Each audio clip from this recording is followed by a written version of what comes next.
Works? Works. Good morning. It's a privilege for me to be here, and in a long time. And it's an honor to finish this, to close this year of a successful Tuesday lecture. Actually, Paul, you asked the question I wanted to ask because, you know, if everyone was raising their hand, I will go to my surgery and avoid to waste time to everyone. But apparently it's something that we should discuss, and this is the purpose of this is why I choose this topic, because it's something that probably the majority of you are not comfortable with. Remplissage, this is how we say normally, but whatever. And knowing that in the same time, this is something that we do regularly in the surgery department at Aspetar, and it's important for you to know, even if you don't know the detail, at least you know what we are doing and why we choose why we decided to go with this kind of surgical procedure. I guess that everyone knows what is the name Bankart. I don't have to go back to this kind of thing. So first of all, some introduction for people who are not very comfortable with the shoulder, just to remind that it's a special joint, because actually it's the more this is the joint where we have the most motion, you know that. But the price to pay is the stability. So we have the greatest range of motion in the body, but on the side we have a high instability, probably the more unstable joint, and we know that. And it's a constant balance between mobility, motion, and stability. And how the shoulder does this kind of miracle, if I can say. First of all, for the motion, to allow a great range of motion, this is a ball and socket joint, and you see that the surface are contact are very small. So it means you have a big humeral head. It's a ball, and usually it's compared to a golf ball. And only 25 or 30% of the humeral head makes contact with the surface of the glenoid. So it allows a large range of movement. It makes sense. But it makes sense as well to see that, like the T and its ball, if there is wind, if there is something shaking, you know, the ball will go outside. So it's potentially very unstable. So how the shoulder and the nature did the job to make it stable with different things. So the joint surface, we already talked about that. The capsulolabral structure, which are very important. You know, it is when we say capsulolabral, actually it's a sort of envelope around the joint, which is the anterior capsule and posterior capsule. And you know that there are some reinforcement inside the capsule. So this ligament, you know, when we talk about the gleno-humeral ligament, are nothing else than the capsule, which is thickened and reinforced, the superior, the middle, and mostly inferior, with two branches, anterior and posterior, to allow stability, especially on the inferior part, which is the most important, and the labrum, which is something which is a fibrocartilage, increasing the surface of the glenoid. One more thing, the muscle, of course, and you know that the muscle play a big role. If you don't have any muscle, you have the high risk of instability of any joint, especially if this kind of non-congruent joint. And there is what we call a concavity compression effect. So it means all the muscle, the cuff muscle, and even the deltoid, compress the humeral head on this glenoid socket and help to stabilize the joint. There is another factor which is less important, but it's interesting to know. There is a negative intra-articular pressure, so there is an impermeable capsule, and you know, if you open, there is some, when the air goes inside, it can compromise the stability of the joint. So it's not the most important, but it's something that we should notice. So knowing how it is stable, now what happens when there is instability? What about the gleno-humeral instability? When we talk about shoulder instability, usually we talk about gleno-humeral and not acromoclavicular, which is another topic. I don't have to tell you that. So it's quite frequent because it's 2% of incidence in the population, and I'm sure in the room there are a minimum one person who had this history of shoulder instability at least one time. It's mostly, it's a big injury. It's a big injury. You know, when we look at the bone, we say, okay, it's just a displacement between the two bones. Actually, no. This displacement cannot happen without damaging something on the joint, and we will come back on that. It's mostly a problem of the young athletic population, where the rate of recurrence is very high, and this is where and why we are concerned in Aspetar, because we have this kind of population here. And you know that the anterior instability is more frequent than the posterior instability. So we will talk about anterior instability for this remplissage, even if there is something equivalent for the posterior instability. What happens when there is a dislocation or a recurrent dislocation? Each time, damage something. It cannot happen without damage of the structure which stabilizes the joint. So it can be soft tissue injuries, so this capsular and labral injury that I just described before. And it can be bone injuries, and this is the problem, and this is where we're interested, and this is somewhere the topic of this presentation. What about the soft tissue injury? Just to remind you, for those who are not comfortable again, this is a normal anterior and posterior labrum, capsule. When there is a Bankart lesion, Bankart is a classical lesion described in 1923, I believe, at the beginning of the last century, and there is a disruption of this labrocapsular attachment, making the joint unstable because the humeral head can go in this space. Probably some people of you knows the term of Perthes, because sometimes we abuse a little bit and we use the term Bankart even when there is a periosteal continuity. It doesn't change a lot because it's the same lesion. It's a detachment of the labrum and the capsule with or not conservation, the continuity of the periosteum. The ALPSA lesion, so anterior labral periosteal slab evolution. You know, in shoulder surgery, we like the acronym like the ALPSA, AGL, GLAD, everything. So it makes the thing a little bit obscure and difficult to understand, but it's actually it's only the description. Anterior labral periosteal sleeve avulsion. So it means after a Bankart lesion, if it doesn't heal correctly, it can heal. Maybe it cannot heal at all, leaving the joint like this, or it can heal more medially. So you have the body and nature start to try to heal the process, but not in the good way. So you see the humeral head can go anteriorly because there is no more labrum on close to the cartilage. It can be a Hagel lesion, humeral avulsion of the gleno-humeral joint. So it's a detachment of the capsule, but not on the glenoid surface side, but on the humeral side.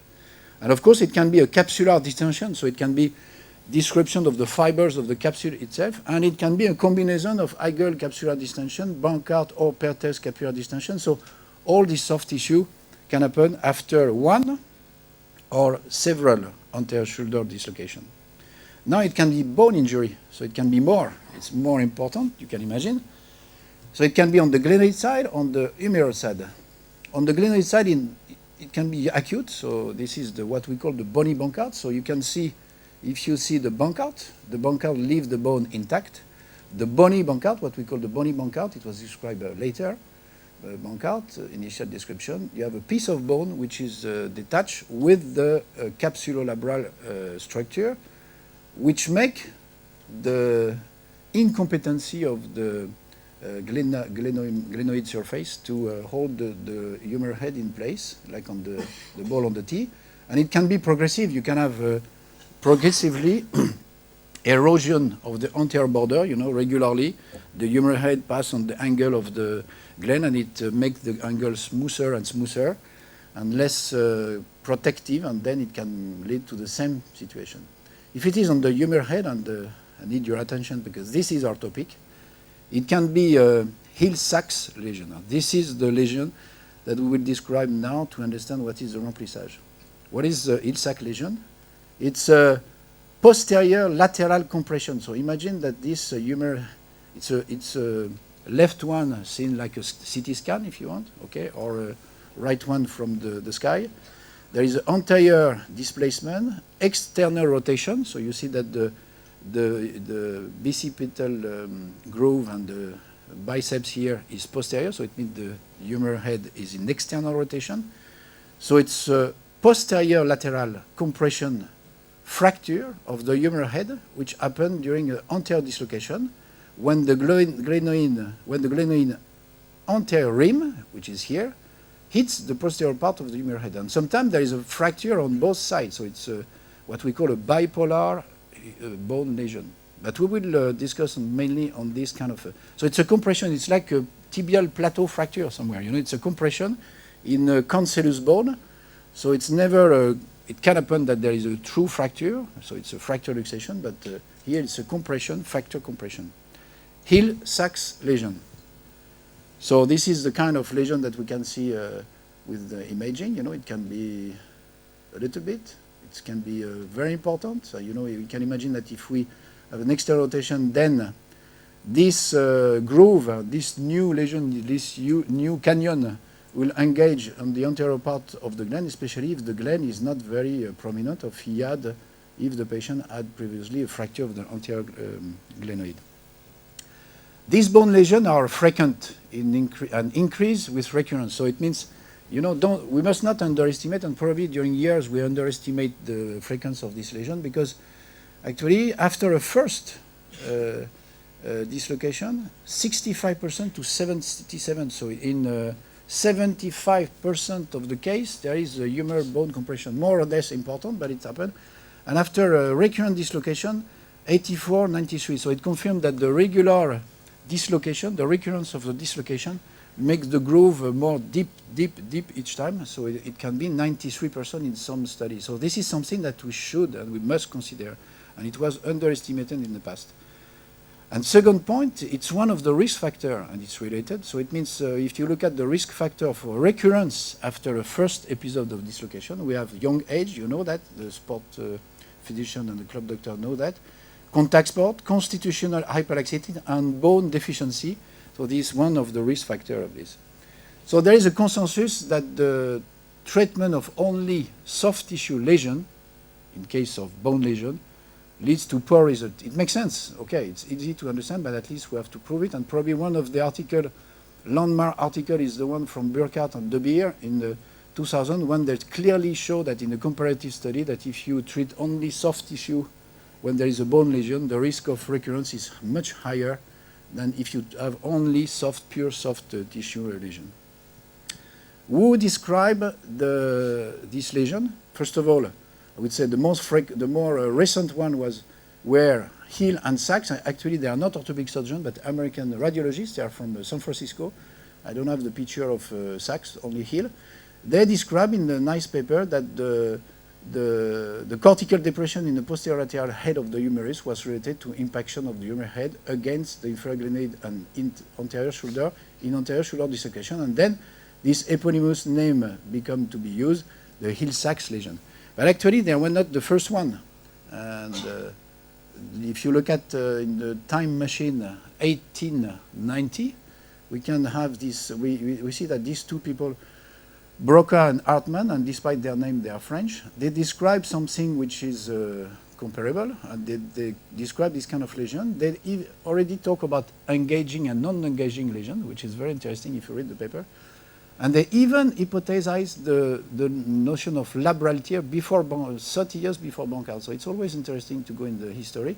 And if we go even more, Malgaigne in 1855, and I look at his book on the, you know, there is a digital books on the Paris University library, and it's very interesting that took a long time for me to find that, because it's this phrase, you know, in French, le rebord glénoïdien est engagé dans une gouttière creusée par la fracture. So it means in English, the glenoid rim is engaged. So you already start to talk about engagement, which is interesting, in a groove made by the fracture of the greater tuberosity.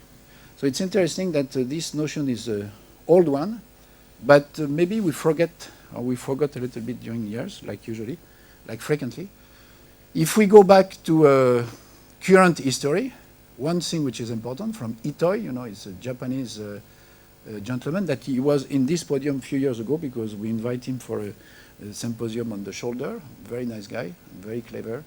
And he described a concept of on-track and off-track. So it starts to be a little bit complicated, but you will see it's quite simple. He said that, okay, we have the Hill-Sachs, but we never know if the Hill-Sachs will engage or not in the anterior rim of the glenoid. So he described a concept of on-track or off-track. So he compared on the CT scan the width of the surface of the glen and reported to the humeral head when you will do external rotation abduction. And he said that if the surface of the glen, with or without fracture anyway, cover completely the Hill-Sachs lesion, it's on track. So the probability of recurrence is low. If it doesn't cover completely, so it means the risk of engagement of the Hill-Sachs in the glenohumeral rim is important. So this is off track. This concept is nice. It doesn't summarize the thing because, it doesn't take in account the translation of the humeral head, especially in contact sport. But it's a good first approach. And to summarize, to understand how it works, I use this picture. If you look at the tire and the pothole, if the tire is larger, you don't feel anything with your car. If the tire is smaller, or if it is a bike, obviously you will fall on the pothole. So this is the same concept. This is the same concept of comparison of the size and the surface of the glenoid, and the surface of the hole. I see Zarco and Malgaigne is the same that the link of Malgaigne with the separate crural and inguinal hernia. This is interesting, because I read that in his book at the same time.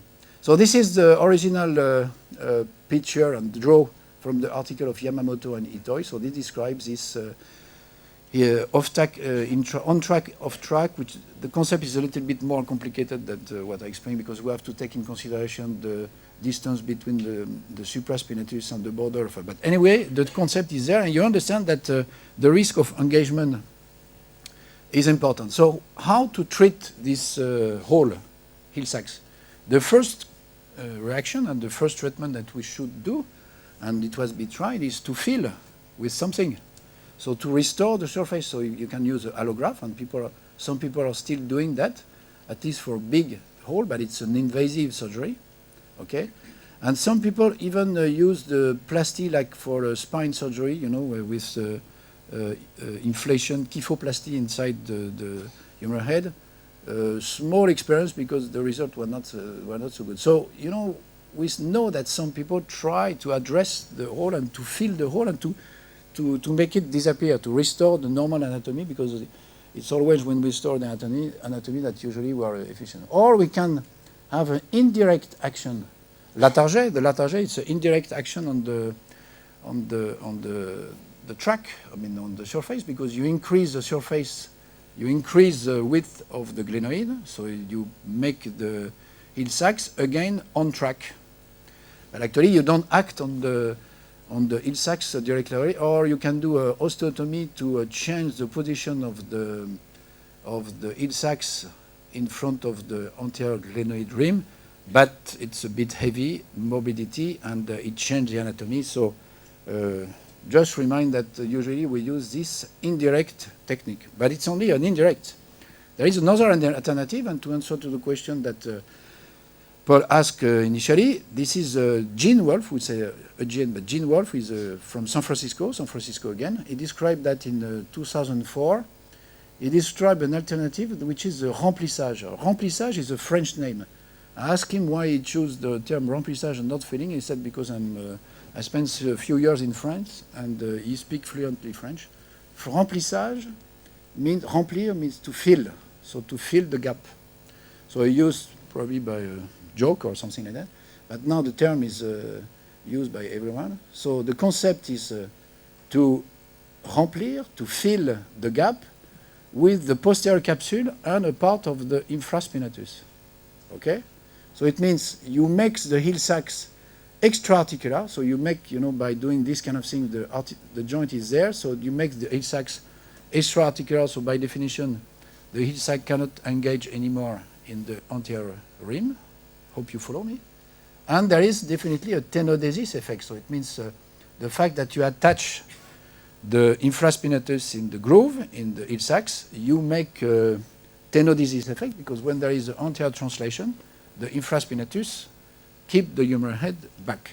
We don't know currently, even after some biomechanical study, which effect is most important, but probably both of them are playing a role. So I don't want to go into detail of the technique, but it was derived from, Gene Wolf described that from repair of a partial thickness articular surface rotator cuff tear, so it means it's not a new technique, it's adapted to this Hill-Sachs. The plan is to go through the tendon, which are the different steps, and I will show you a short video for you to understand how it works in real life. So we debride the Hill-Sachs, we put 1 or 2 screws inside, we pass the suture of the anchor, I mean it's a screw with suture, through the capsule, and then we close the bone. So, okay, so I will not go to the technique. So this is the left shoulder. This is the Hill-Sachs, which is quite superior. You have the capsule and the infraspinatus, which is here. The Hill-Sachs is here, the humeral head. The anterior glen should be on the left of the screen, and the supraspinatus on the roof. So now, you know, we go through the infraspinatus and the posterior capsule. We open a little bit the capsule without being too aggressive. So we can do it with this, just a small hole through arthroscopy. We debride, we abraded the surface just to make the healing, and with the posterior capsule that we debride as well. Then we prepare the hole of the anchor. So it's this kind of thing is 4 or 5 millimeters, just to give you an idea of the real size. We put an absorbable anchor with usually 2 sutures on it, because it's easier then to be efficient to do this remplissage. We put the suture, the anchor in the middle or on the side, we can discuss this, of the Hill-Sachs, and then through some special instrument, which look huge but which are a few millimeters in real life, we pass through different parts of the capsule to make a mattress effect, you know, to make a mattress suture that will allow us to go and to close this space. So once it's done, we don't close now, because if we close now, we will push the humeral head anteriorly, or we will make the surgery a bit more complicated. So the second step is do the Bankart, because it's always combined with the Bankart. So we do the Bankart on the anterior rim, and then when the Bankart is finished, we go back to the remplissage and we suture in a little bit of blind view, because we don't know exactly. We do that by feeling, and we close and we make this. You know that now the Hill-Sachs is not anymore intra-articular, and if there is a good healing here, obviously the Hill-Sachs cannot engage anymore on the anterior glenoid rim. We always do a MRI control in our patient between 3 and 6 months to see if there is a good healing process to allow them to go back to play something.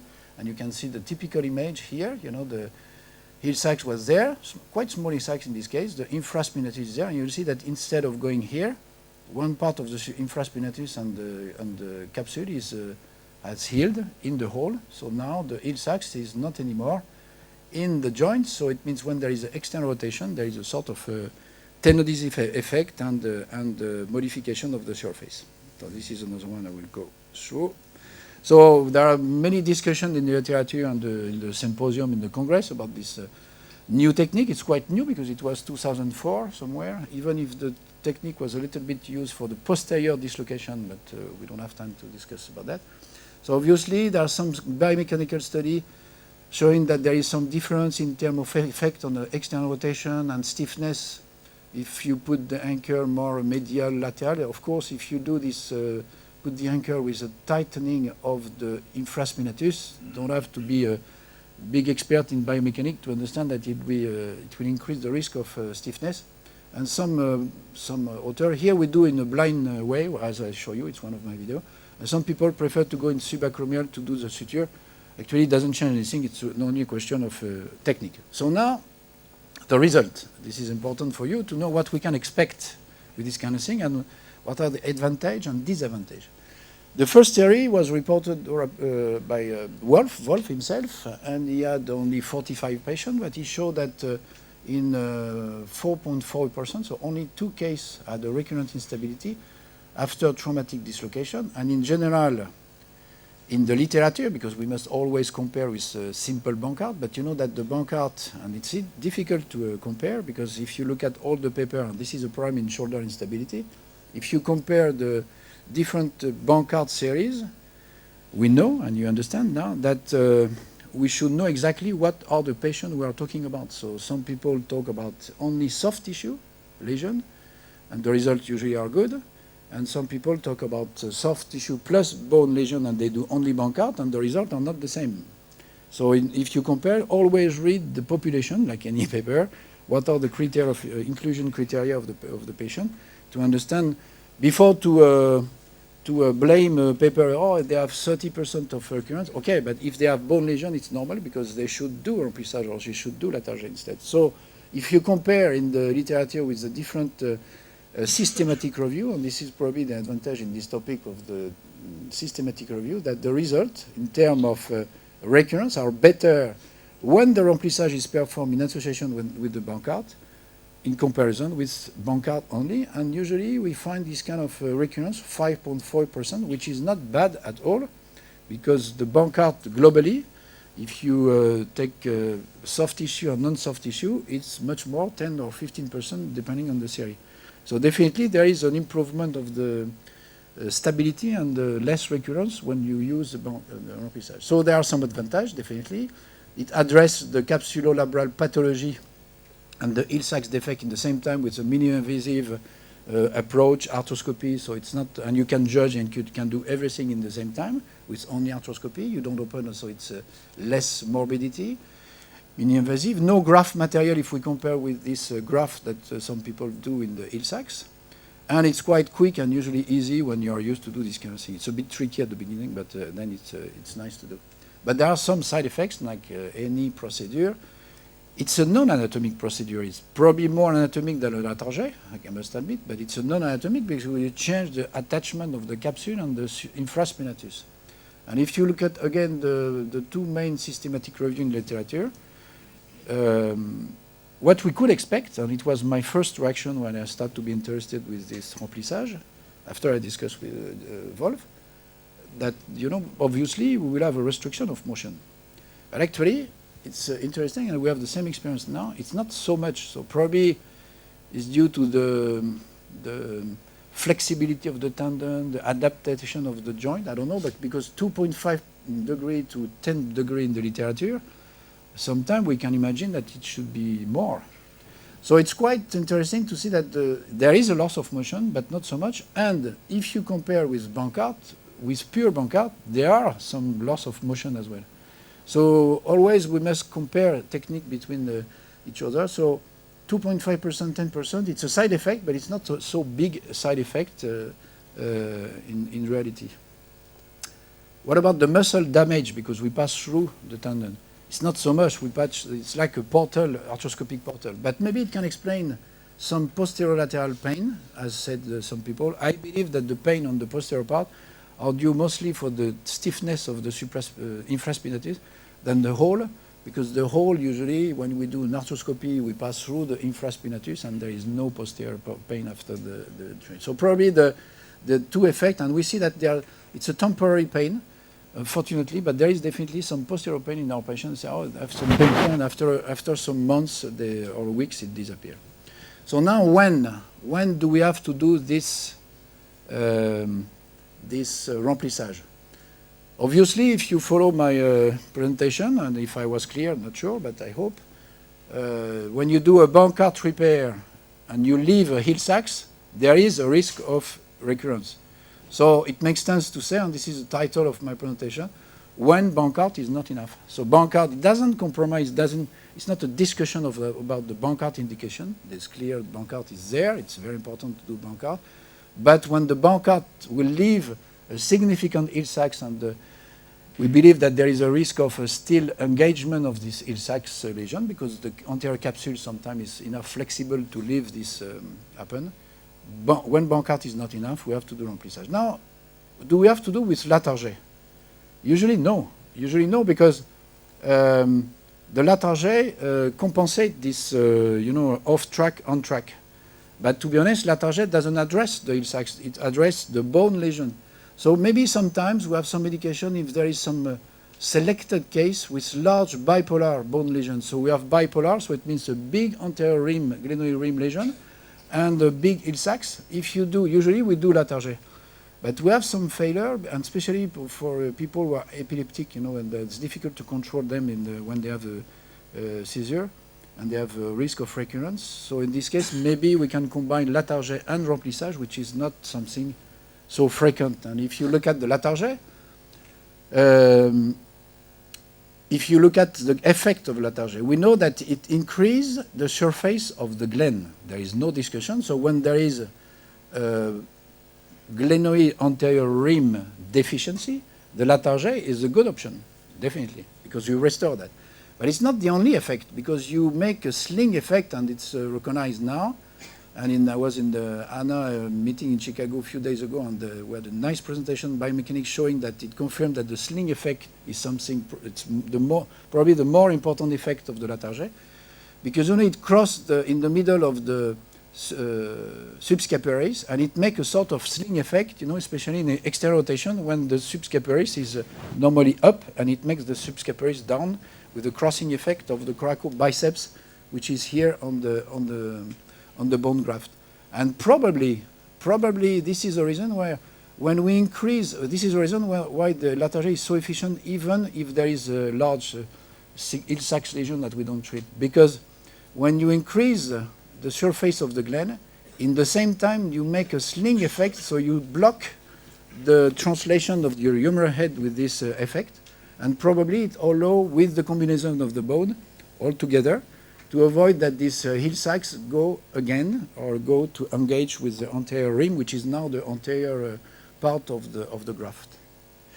So to summarize the place of the remplissage in Aspetar in general, and we have one other surgeon, Khalid, and Boris not here, but I think we are on the same page, three of us. If you have a pure Bankart lesion, no Hill-Sachs lesion, which is not so frequent, but a small Hill-Sachs lesion, because I show you that in the series, after recurrence of the anterior shoulder instability, it can be 80 to 90%. By 80-90%, it doesn't say what size of the Hill-Sachs, but let's say if it is a small Hill-Sachs, we can do only a Bankart repair, and it's enough, and it works very well. If you have a Bankart plus Hill-Sachs, significant Hill-Sachs, I believe, and we believe, that the remplissage is really has its place in this algorithm at this position when you have the both lesion, Bankart, so no bone lesion on the gland, on the glenoid, but bone lesion on the Hill-Sachs. So you repair the soft tissue anterior and you do a remplissage, you address the two lesions in the same time.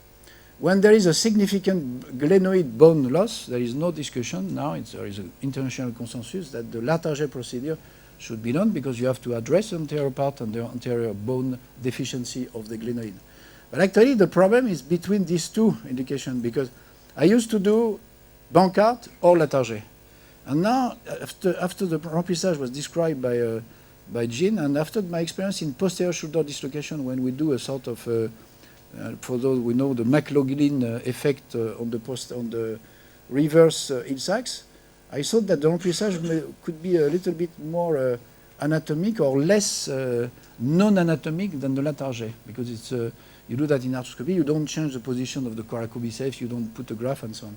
So the discussion probably is between these two, and how we make decision, in my experience, I take in consideration the contact sport or the hyperlaxity, because if you have hyperlaxity or contact sport, you will understand that the risk of translation of this humeral head is more important. You know, you are, even if you are on track in external rotation, this is for the book and in normal life, but when you have a player who is falling down on you, or if you have a hyperlaxity, you do external rotation, but then your humeral head goes translate anteriorly. And probably when there is a risk of this translation, so it's for me, in case of hyperlaxity, or in case of contact sport with the risk of translation in addition to the external rotation, I believe that the remplissage is a little bit borderline, and probably in this case I do, not probably, usually I do Latarjet, and this is the reason why I do a Latarjet for a contact sport, and I believe my two colleagues are doing the same thing. Thank you. This is a picture of the book of Ambroise Paré about treatment of fracture and luxation. This is a good way to reduce. I hope we do better now. And this is something that you can go. You can go on the BIU, the Bibliothèque Interuniversitaire. It's amazing because all these books are digitalized, and so you can read them. So it's take time, but it's fantastic to read this kind of thing if you read French. So we have time, more or less